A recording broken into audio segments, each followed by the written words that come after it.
Hello everyone, welcome back to our channel English माध्यम के platform पे हम editorial based practice exercise solve कर रहे हैं।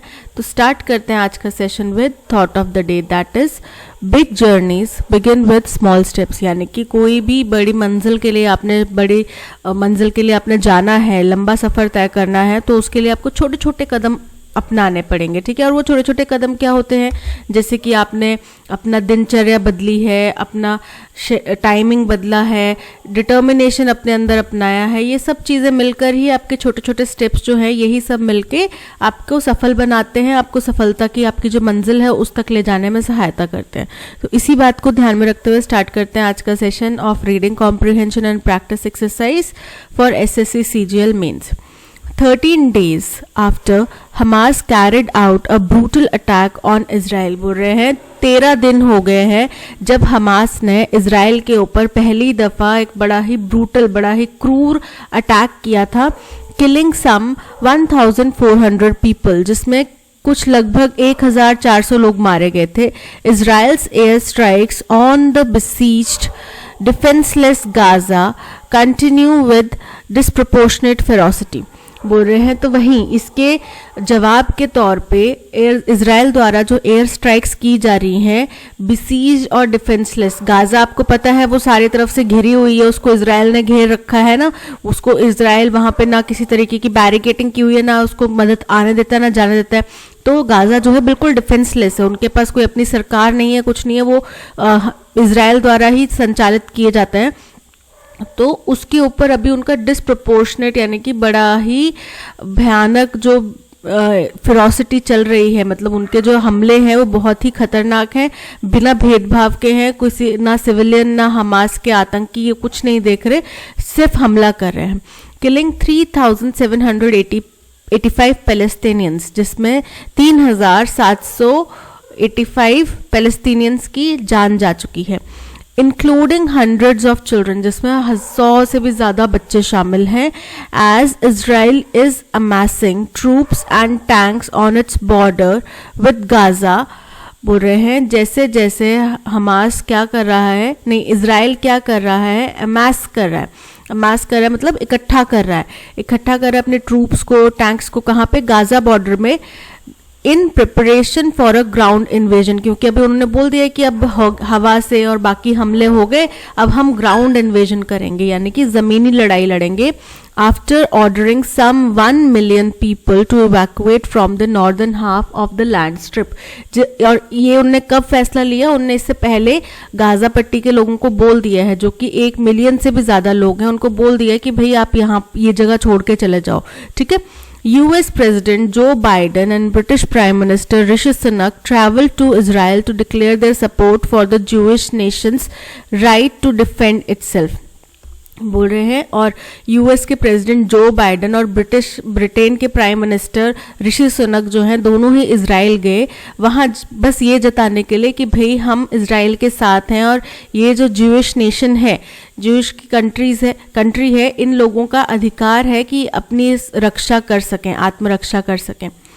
Mister बाइडन्स visit came hours after an attack on a hospital in Gaza left at least 500 dead, बोल रहे हैं बाइडन की विजिट से तो कुछ घंटे पहले ही गाजा पे एक अटैक हुआ था, गाजा के हॉस्पिटल में, जहां पे 500 से भी ज्यादा लोग, कम से कम 500 लोग मारे गए हैं। ठीक है, उसके कुछ ही घंटे बाद बाइडन वहां पहुंचे थे। The Palestinians say the hospital, which was sheltering thousands, was hit by Israeli jets, बोल रहे हैं पैलेस्तीन के लोगों का ये कहना है कि ये जो हॉस्पिटल के जिक्र किया जा रहा है, इसमें कई सारे जो पैलेस्तीनियन थे वहाँ पे रह रहे थे, और इसको इजराइल के जेट्स द्वारा हिट किया गया, यानी कि इजराइल के जेट्स द्वारा इसके ऊपर हमला किया गया। while Israel claimed that a rocket fired by Palestinian militants caused the explosion, वहीं दूसरी तरफ इजराइल का कहना है कि भाई हमने नहीं किया ये अटैक, बल्कि इनके खुद के मिलिटेंट्स जो हैं, हमास के मिलिटेंट ऑर्गेनाइजेशन जो है, उनके द्वारा एक रॉकेट फायर किया गया जो हॉस्पिटल में जा लगा, और जिसकी वजह से ये धमाका हुआ और वहां पे नुकसान हुआ, लोगों की जानें गई। While truth is the first casualty of war, बोल रहे हैं जब युद्ध होता है तो सबसे पहला जो घात होता है वो सच्चाई, सत्यता की घात होता है। ठीक है, यानी कि युद्ध के मैदान के अंदर कौन सच बोल रहा है, कौन झूठ बोल रहा है, ये जान पाना बहुत मुश्किल है. A vengeful Israel's mindless bombing of a tiny blockaded enclave is pushing its 2.3 million people into an unimaginable struggle of life and death. बोल रहे हैं. और ये जाहिर सी बात है कि इजराइल अब बदले की भावना से काम कर रहा है. ठीक है, तो बदले की भावना से जब कोई व्यक्ति काम कर रहा होता है, कोई सरकार, कोई देश बदले की भावना से काम कर रही होती है, तो वो अपना दिमाग ज़्यादा चलाते नहीं है. ठीक है, तो वही बोल रहे हैं कि ये जो इजराइल का बिना सोचे समझे बॉम्बिंग करे जा रहे हैं अब बदले की भावना से, एक छोटे से बैरिगेटेड किए हुए एनक्लेव में, जगह में, और इसकी वजह से वहाँ के रहने वाले 2.3 मिलियन लोग जो हैं वो हम सोच भी नहीं सकते ऐसे जिंदगी और मौत के बीच में झूल रहे हैं. Even as the powerful nations are either looking away or busy backing Israel's campaign. और ऐसे दौर में पावरफुल नेशंस भी, जो दुनिया के सबसे बड़े बड़े देश हैं, वो भी या तो इजराइल को सपोर्ट कर रहे हैं या फिर उससे मुंह फेरे हुए हैं कि हम इस बारे में कुछ नहीं कहेंगे. ठीक है, ऐसे कर रहे हैं. Mr. Biden announced that Israel has allowed to let some 20 trucks of humanitarian aid into Gaza from Egypt.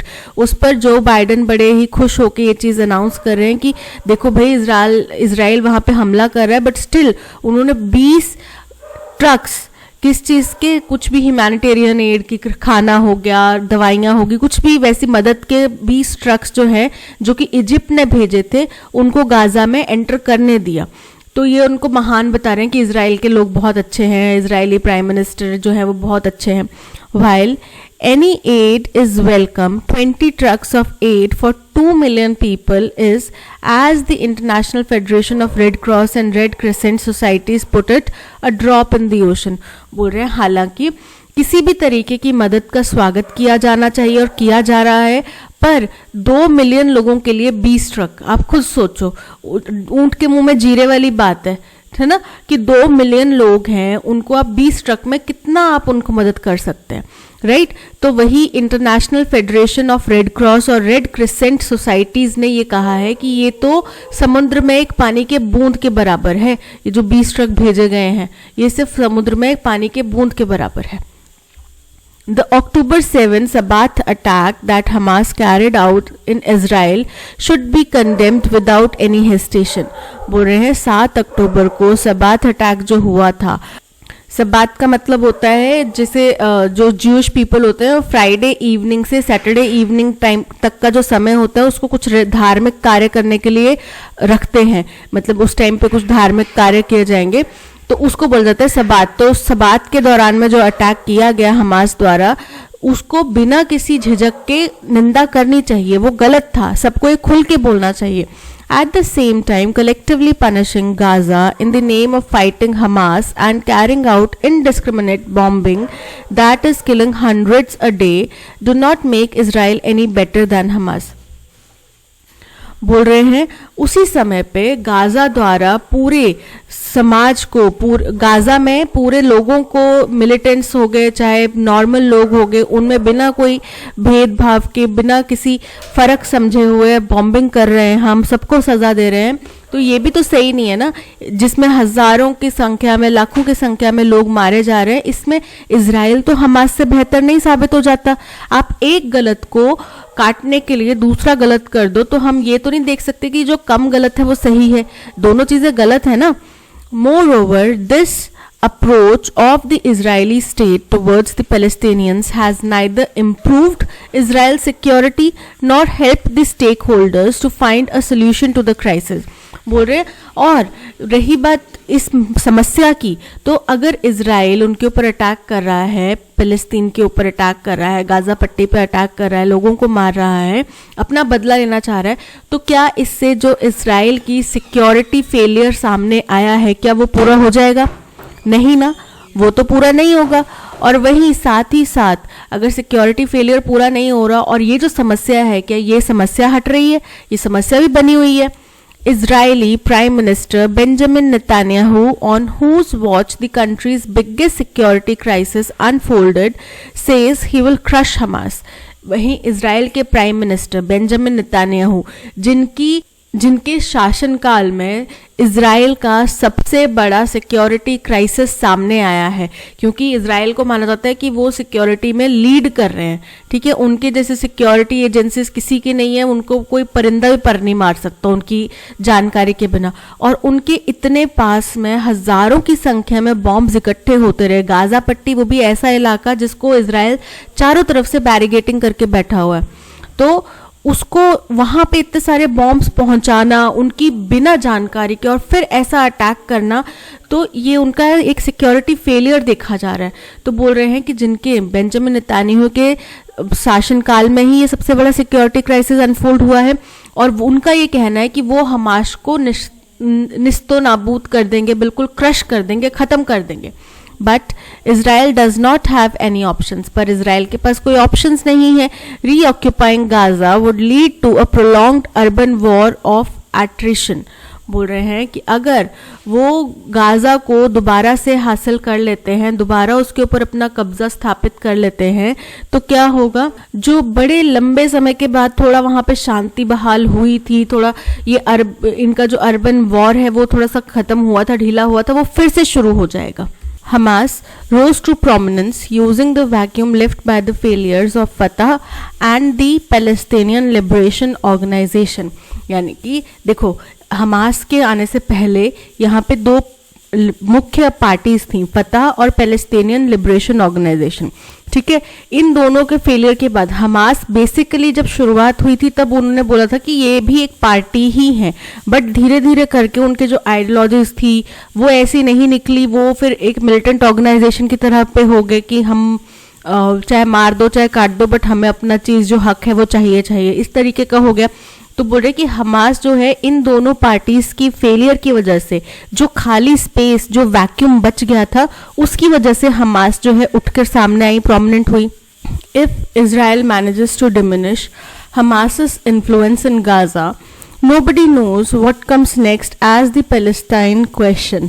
बोल रहे हैं कि अगर इजराइल हमास का वहां पे इन्फ्लुएंस, प्रभाव गाजा में कम करने में कामयाब हो जाता है, तो फिर इसके बाद में पैलेस्तीन का सवाल क्या रहेगा, उस जगह पे लोगों के वहाँ के हालात कैसे रहेंगे, क्या उनके आगे सवाल उठ के खड़े होंगे, ये हमें अभी कोई भी कुछ भी पता नहीं है, कुछ आइडिया नहीं है।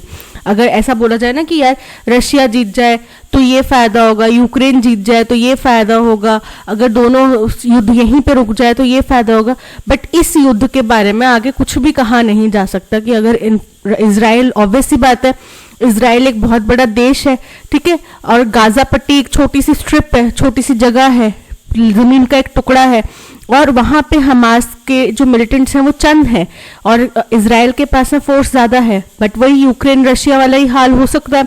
लेकिन अगर इजराइल वहां पे अपनी सरकार स्थापित कर पाता है, अपना कब्जा काबिज कर पाता है, तो आगे हालात कैसे बनेंगे उसके बारे में भी किसी को भी कोई भी अंदेशा नहीं है। Which is the ongoing Israeli occupation, जो अभी भी इजराइल के ऑक्यूपेशन में है, remains under addressed। और ये जो सवाल है कि अब अगर वो हमास का प्रभाव कम कर पाते हैं तो फिर आगे क्या होगा, ये सवाल अभी तक इसका जवाब कोई भी नहीं दे पा रहा। In an ideal world, the US, the most powerful country, which is ruled by a president who has stated his commitment to a foreign policy centered on human rights, should be enraged by what its ally is doing। बोल रहे हैं अगर हम एक ideal दुनिया की बात करें तो क्या होना चाहिए था कि यूएस, जो कि इस वक्त दुनिया की सबसे पावरफुल कंट्री है, जिसके प्रेसिडेंट जो हैं उन्होंने कहा है कि मैं अपना कमिटमेंट देता हूं, मेरा वचन है कि हम foreign policy centred on human rights, यानी कि हमारी फॉरेन पॉलिसीज ऐसी होंगी जहां पे किसी भी इंसान के अधिकारों का हनन ना हो। तो उनको अभी तक तो गुस्से में आ जाना चाहिए था, उनको अभी तक क्रोधित होना चाहिए था कि उनका एक दोस्त, एलाय, सहयोगी जो है वो क्या कर रहा है, किस तरीके से वो वहां पे कार्यवाही कर रहा है, और and apply pressure on Tel Aviv to stop the bombing and start talking. और उनको इजराइल के ऊपर प्रेशर बनाना चाहिए था कि अब बॉम्बिंग रोक दो और बातचीत का जरिया अपनाओ, इन्वॉल्विंग रीजनल पावर्स, वहां के जो लोकल पावर्स हैं उनके साथ में।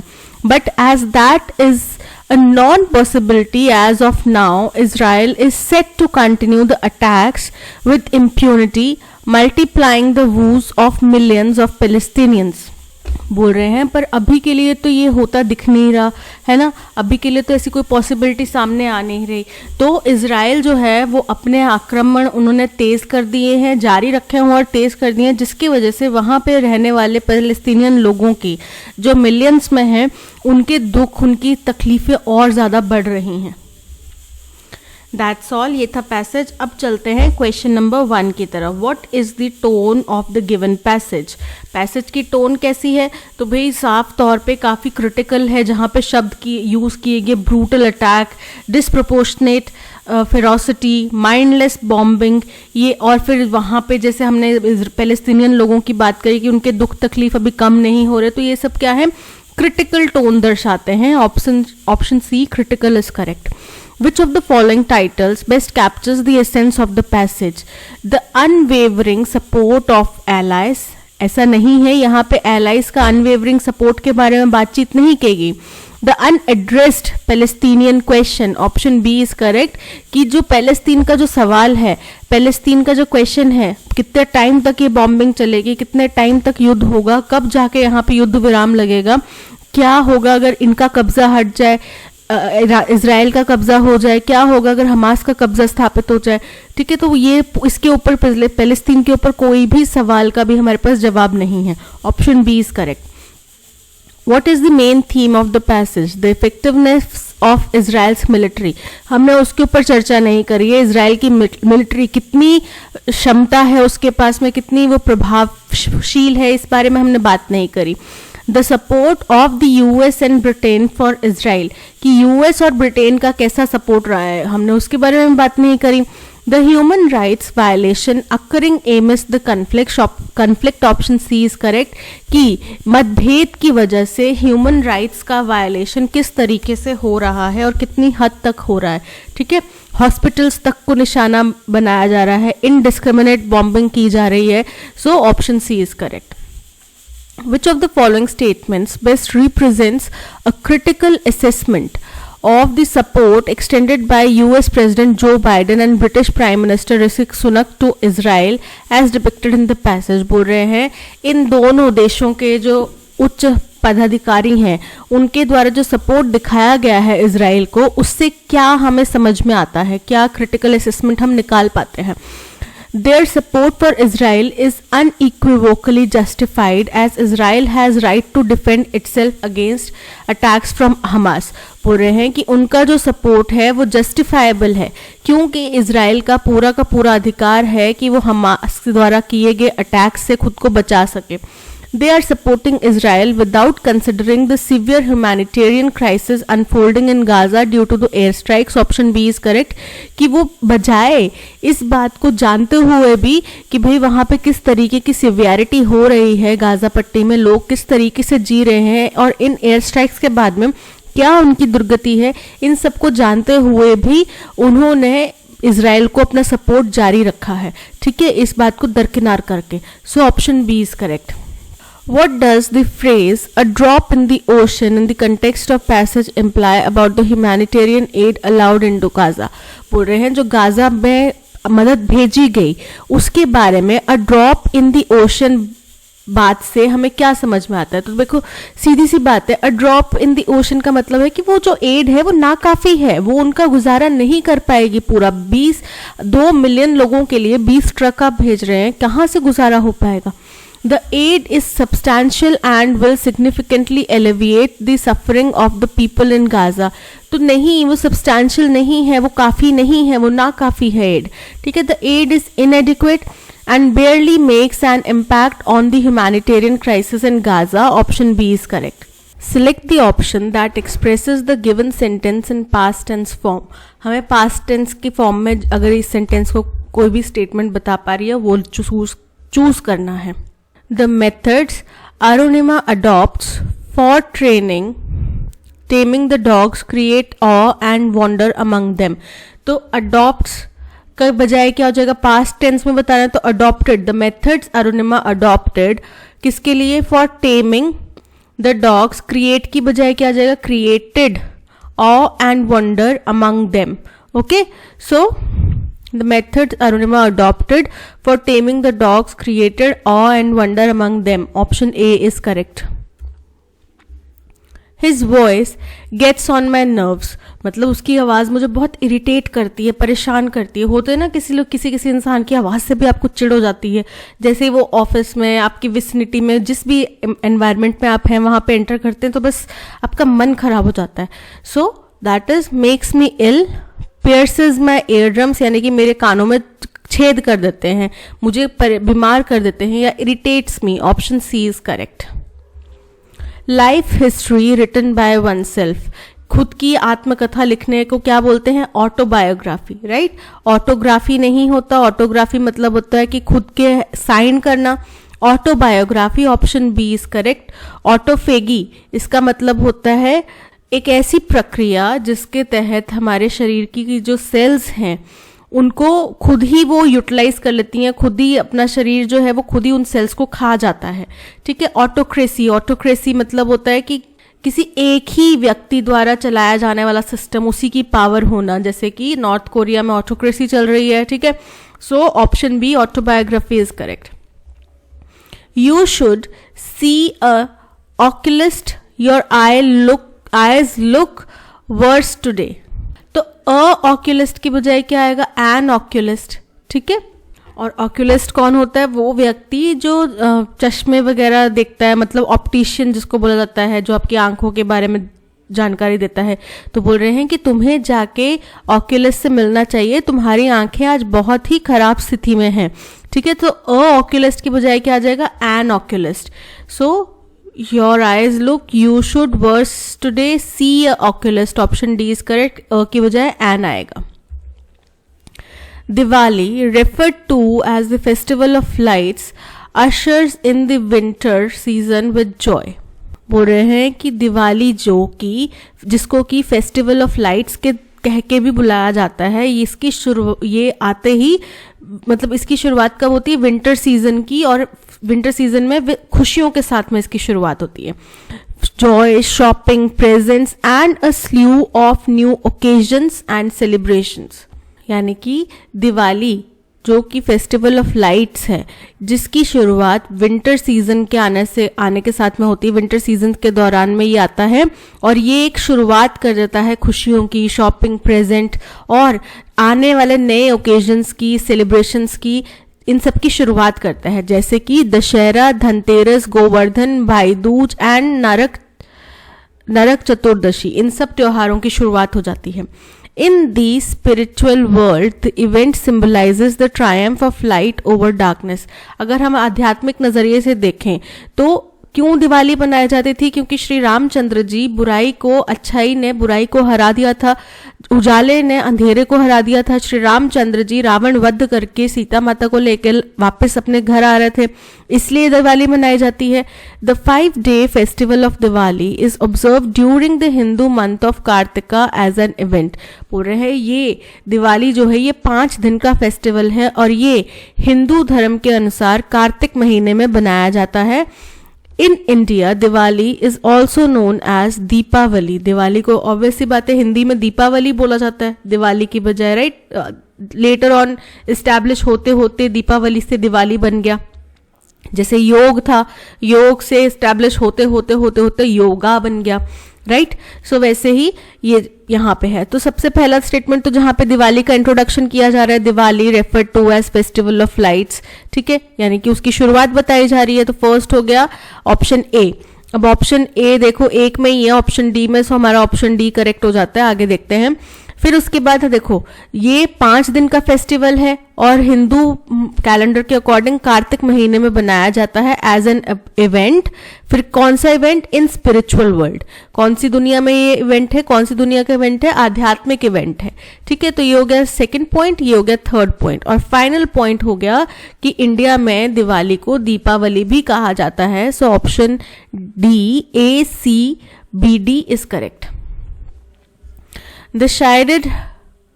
She chided her son for being impatient with the customers. तो chided मतलब डांटना. Reproved मतलब फटकार लगाना. स्कोल्डेड मतलब डांटना, अपलॉडेड मतलब तारीफ करना, ताली बजाना, तारीफ करना, रिब्युक्ट मतलब फटकार लगाना। सो यहाँ पे हमें एंटोनिम बताना है शायरिड का, so that means uploaded is correct. This has an impact not just on global poverty but also on Indians' awareness. This has an impact. इससे हमें पता चलेगा कि ए हमारा फर्स्ट स्टेटमेंट नहीं हो सकता, क्योंकि दिस रेफर किया जा रहा है उस बात को जिसका पहले जिक्र किया गया होगा, राइट? उसी की बात के लिए आप बाद में उसका प्रोनाउन के तौर पे दिस इस्तेमाल कर रहे हैं कि भाई अच्छा इस घटना का हमने जिक्र कर दिया तो इस घटना की वजह से ये हुआ, ठीक है? सो ए हमारा फर्स्ट स्टेटमेंट नहीं हो सकता। ऑप्शंस में देखो कहीं पे है भी नहीं ए, ऑप्शंस में सिर्फ डी या सी में से फर्स्ट स्टेटमेंट है। देखो यहाँ पे डी है फर्स्ट स्टेटमेंट, यहाँ पे डी है, यहाँ पे सी है, यहाँ पे सी है, तो यानी कि सिर्फ डी या सी में से फर्स्ट स्टेटमेंट हमारा होगा। बोल रहे हैं कि इसकी वजह से क्या हुआ, global poverty impact not just केवल ग्लोबल पॉवर्टी में ही प्रभाव नहीं पड़ा है परंतु but also on India, India के लोगों की जो जानकारी है, अवेयरनेस है of countries poverty for the first time in a decade, वो भी उसके ऊपर भी प्रभाव पड़ा है। पहली दफा दशकों में, पिछले 10 साल में पहली दफा हमारी जो अवेयरनेस है देश में फैली हुई गरीबी के प्रति, उसके ऊपर भी प्रभाव पड़ा है। And for the first time in a decade, this update includes India's poverty data. और बोल रहे हैं दशकों में पहली बार ये जो डेटा है इसमें इंडिया की पॉवर्टी का डेटा भी शामिल है। From 15 September 2022, a new global poverty line has been established, with the World Bank revising its data in the poverty and inequality platform on this basis. बोल रहे हैं 15 सितंबर 2022 से एक नया ग्लोबल पॉवर्टी लाइन डिसाइड कर दिया गया, ठीक है? हम बोलते हैं ना गरीबी रेखा से नीचे दबके के लोग, तो अब वो गरीबी रेखा ही दोबारा रीडिफाइन कर दी गई है कि कितनी % की आमदनी होनी चाहिए तो वो गरीबी रेखा से नीचे माना जाएगा, या कितनी आमदनी होगी तो वो गरीबी रेखा से ऊपर माना जाएगा।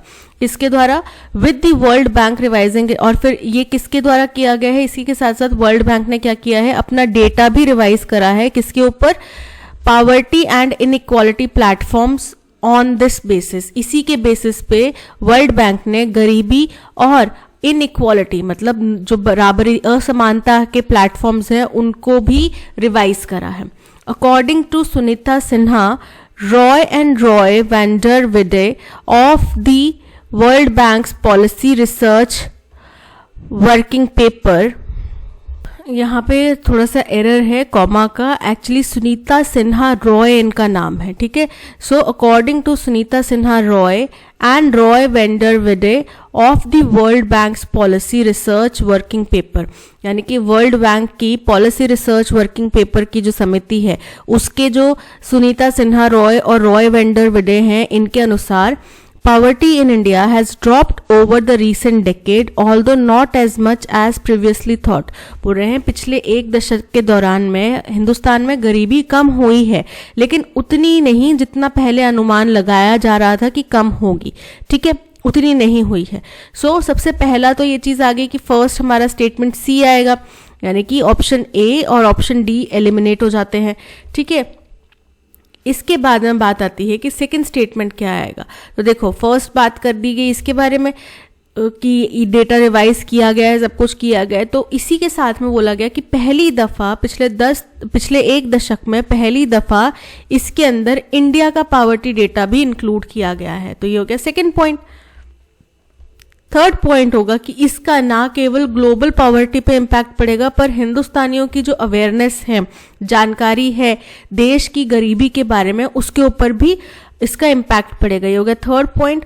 और फाइनल पॉइंट हमारा आता है डी पॉइंट, जहां पे बोला जाता है कि सुनीता सिन्हा रॉय और रॉय वेंडर विडे के द्वारा ये बोला गया है कि इंडिया में गरीबी कम हुई है पिछले एक दशक में, पर इतनी नहीं जितना अनुमान लगाया जा रहा था, ठीक है? So option C B A D, option B is correct. Active words में चेंज करना है, were the cakes being baked by them, तो बाय देम, तो देम का क्या हो जाएगा, दे बन जाएगा। क्वेश्चन हमारा वर से स्टार्ट होएगा, वर दे, फिर बीइंग बेक्ड यानी कि बनाए जा रहे थे, वर दे बेकिंग और क्या बना रहे थे, आगे ऑब्जेक्ट आएगा द केक्स, ठीक है, ये होगा। देखो were they baking the cakes, option A is correct. Incorrectly spelled word हमें बताना है। इंटरलैंड के स्पेलिंग करेक्ट है, हॉटी के, ड्रिफ्टर के करेक्ट हैं। बेल वेदर, बेल वेदर मतलब होता है सबसे आगे चलने वाला या सबसे आगे रहने वाला, ठीक है। इसकी स्पेलिंग इनकरेक्ट है, जो करेक्ट स्पेलिंग है वो है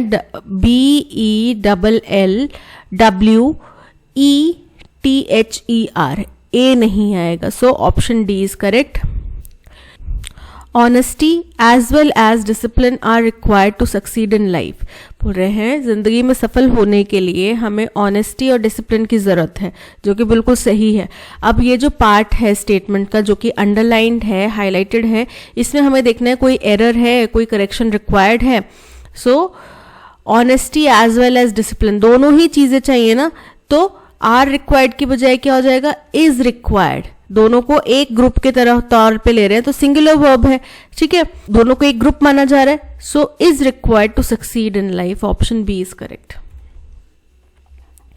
the actress is very dash and takes pride in her appearance all the time, तो जो एक्ट्रेस है वो बड़ी ज्यादा कुछ है और वो अपनी अपीयरेंस में बड़ा गर्व महसूस करती है, ठीक है।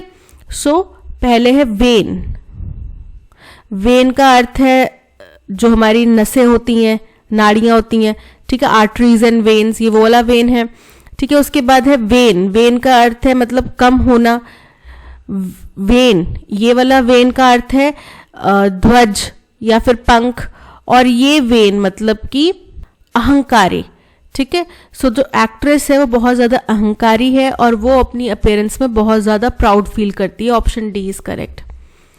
The tour guide always answers the visitors question, अब इसको पैसिव वॉइस में करना है तो द विजिटर्स क्वेश्चन, ठीक है, द विजिटर्स क्वेश्चंस पहले आ जाएगा, फिर क्वेश्चंस है प्लूरल है तो आर, फिर ऑलवेज आंसर, तो always answered, are always answered by the tour guide, ठीक है।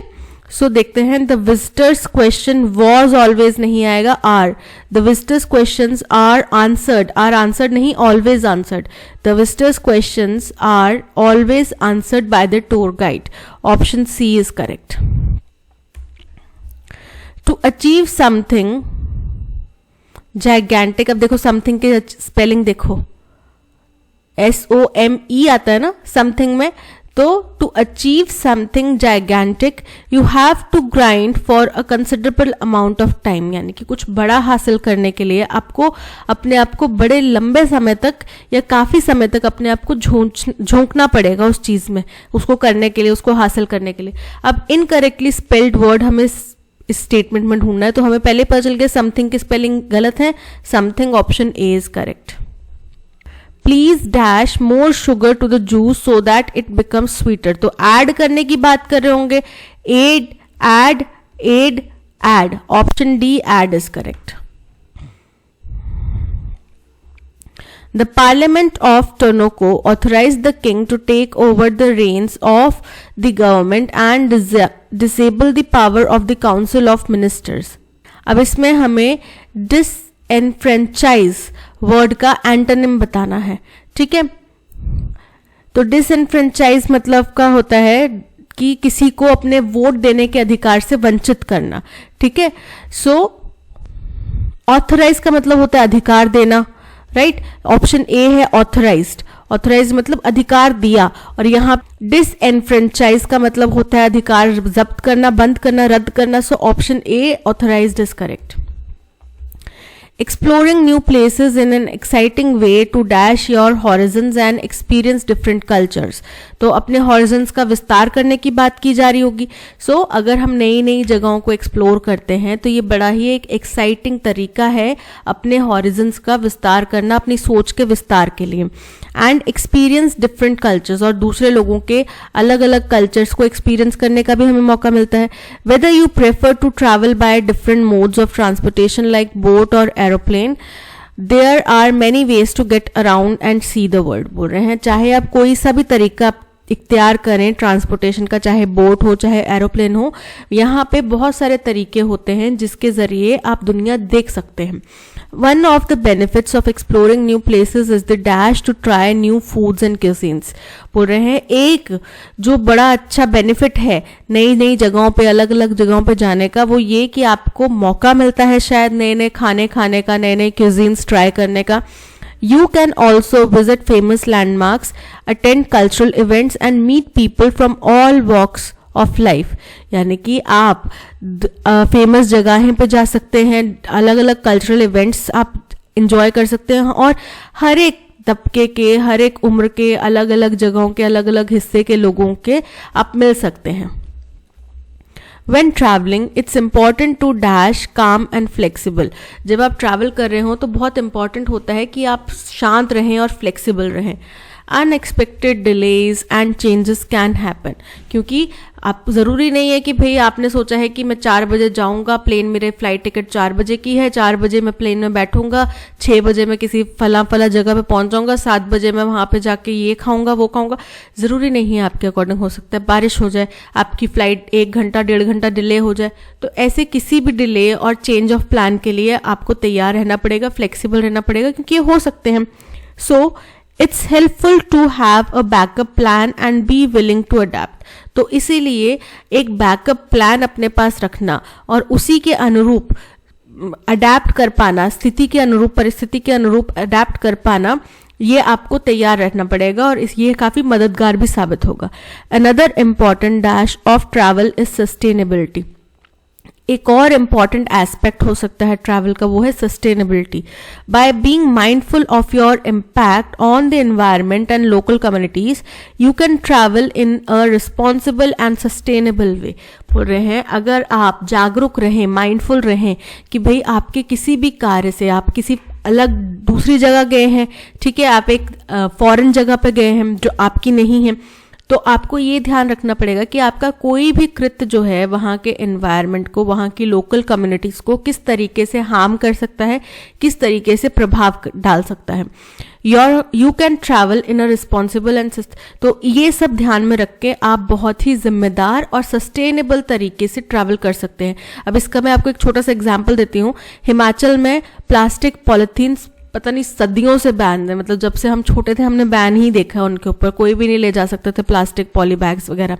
लेकिन अब होता क्या है कि जब नवरात्रे होते हैं, जब यात्राएं लोग करते हैं, दूर दूर से आते हैं, तो वो अपने पॉली बैग्स अपने साथ कैरी करते हैं और वो जगह जगह पूरे हिमाचल के पहाड़ों में आप जगह जगह पाएंगे इतनी ज़्यादा लिटरिंग. हम लोग सोचते हैं कि यार हम लोगों को तो लिफाफे मिलते नहीं, पॉली बैग्स मिलते नहीं यूज़ करने के लिए, कहाँ से आते हैं. बट मैंने खुद अपनी आंखों से देखा है कि जब ज्वाला देवी वगैरह जाओ, किसी देवी दर्शन के लिए जाओ, तो बाहर से आए हुए जो लोग होते हैं वो पॉली बैग्स लेते हैं और उनको विंडो से बाहर फेंक देते हैं.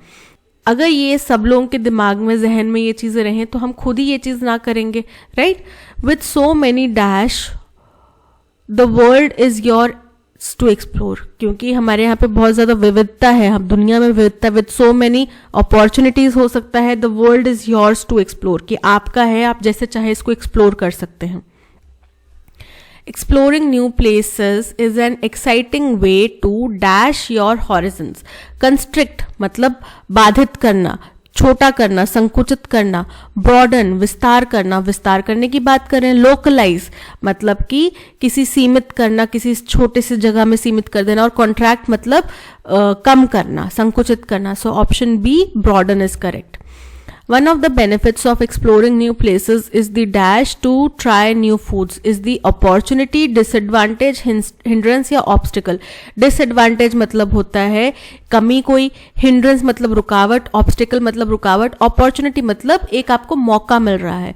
तो obvious सी बात है मौका मिल रहा है, option A is correct.